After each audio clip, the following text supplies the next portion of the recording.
बहुत ज्यादा दिक्कत है, बेहद पीड़ा का वक्त है, बहुत दर्दों से गुजर रहा है अनुदेशक, शिक्षा मित्र, रसोईया, पंचायत सहायक। लोग करें तो करें क्या? लोगों को लगता है कि मामला ठीक नहीं है और मामला खराब है, नेटवर्क इशू रहता है तो लोग नहीं जुड़ पाते हैं। मेरा मानना है कि एक अच्छे परिवेश के लिए एक अच्छा माहौल भी तैयार करना पड़ता है।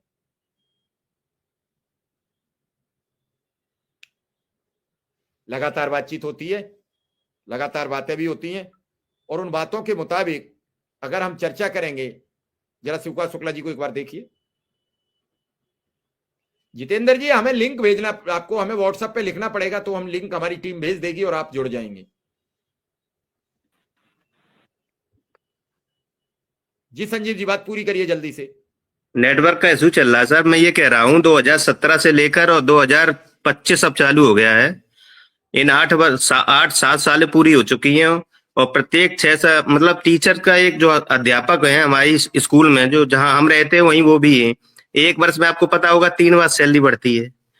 और हम लोगों को योगी जी भी जानते हैं, हर कोई पता है कि हम लोग भी आज 7 साल, जब से सुप्रीम कोर्ट का आदेश आया हुआ है तो 8 वर्ष 7 साल पूरी हो चुकी है, 8वीं चल रही है। अब हर 6 साल में वेतन डबल हो रहा है, तो हम लोग उस 10,000 का क्या होगा जो आज हम जहाँ 40,000 से हुए थे, आज वो भी 80,000 हो चुके। जब 2017 में मिश्रा जी हमको जो 40,000 सैलरी मिलती थी, वो अब 40 नहीं रही, वो भी आज 75-80 पहुंच चुका है। तो वो भी जानते हैं, हर कोई जानता है, हर किसी का महंगाई बढ़ रही है, 8 से 10% प्रत्येक वर्ष महंगाई बढ़ रही है। तो इनके लिए भी तो जीवन है, इनके लिए इनके भी बाल बच्चे हैं। बच्चे कुछ नहीं, बच्चे किसी के 2 बच्चे हैं, माँ बाप हैं, अगर वो कर रहा है सब कुछ तो कैसे होगा? सरकार के हिस्सा है। कोई भी आप गांव स्तर पर देख लीजिए, कोई प्रधान होता है, वो पहले डीलर को कहता है कि मैं इसको हटा दूंगा, लेकिन जब वो प्रधान बन जाते हैं तो वो डीलर उनके माफिक हो जाते हैं, उनके उसमें हो जाते हैं। वो सोचते हैं चलो अब मैं हूँ। और भी कोई होता है, जैसे पंचायत सहायक पहले थे, वो बोलते थे उनके खिलाफ में हूँ, ऐसा है। लेकिन जब वो आ जाते सोचते हैं मेरे अधीन है, मेरे नीचे हैं ये, तो ये हमारे लोग हो गए। तो ऐसे ही हम तो अब उन्हीं के हैं सब। हम लोग तो भाई जो सरकार है, जो मेरा भला कर देगी उसी का हम गुणगान करते हैं और करते रहे। जो सरकार होगी उसी का कर्मचारी है। हम लोगों ने, आपको भी पता होगा ये चीज भी सर, कि इतना लगातार 7 वर्ष से 1 पैसा भी वृद्धि नहीं।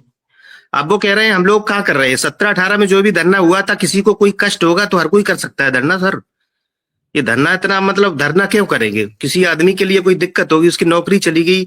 अभी वो इलाहाबाद में हुआ था, इनके लिए जो आरओ एआरओ वाले में ऐसे ऐसे शब्द बोल रहे थे, हमने सुना है उस लड़की को सीएम साहब के बारे में, और उनकी तुरंत वो सुन ली गई। और हम लोगों से कह रहे हैं कि आप लोगों से थोड़ी नाराजगी है। तो नाराजगी सर, किसी का कष्ट की वजह से किसी ने कुछ कह दिया हो, तो ये नाराजगी को आप अन्यथा क्यों ले रहे हैं? वो चीज तो नहीं है भाई। हम लोगों को तो जो दिक्कत हो रही थी, हमारी सैलरी नहीं रही। अब जी मिश्रा जी। अब नहीं है नाराजगी। नाराजगी होती तो नेताओं से मुलाकात नहीं होती। 7 साल में पहली बार नाराजगी कम हुई, मुलाकात हो रही है जी नेताओं से। अब ये सब चीजें कह देना ठीक नहीं है, अब इन सब बातों का कहने का वक्त बचा नहीं है। अब ये है कि सरकार सबको दे रही है, सबकी मांगों को लेकर ऐलान कर रही है। तो अब शिक्षा मित्रों की या अनुदेशकों की या रसोईया की या पंचायत सहायक की भी बात सुन ली जाए, और जो कुछ देना है वो दे दे। क्योंकि अब वो वक्त नहीं बच रहा है जिस हिसाब से परिवार, कई, मुझे लग रहा है कि इस वर्ष हजारों की तादाद में शिक्षा मित्र सेवानिवृत्त होंगे।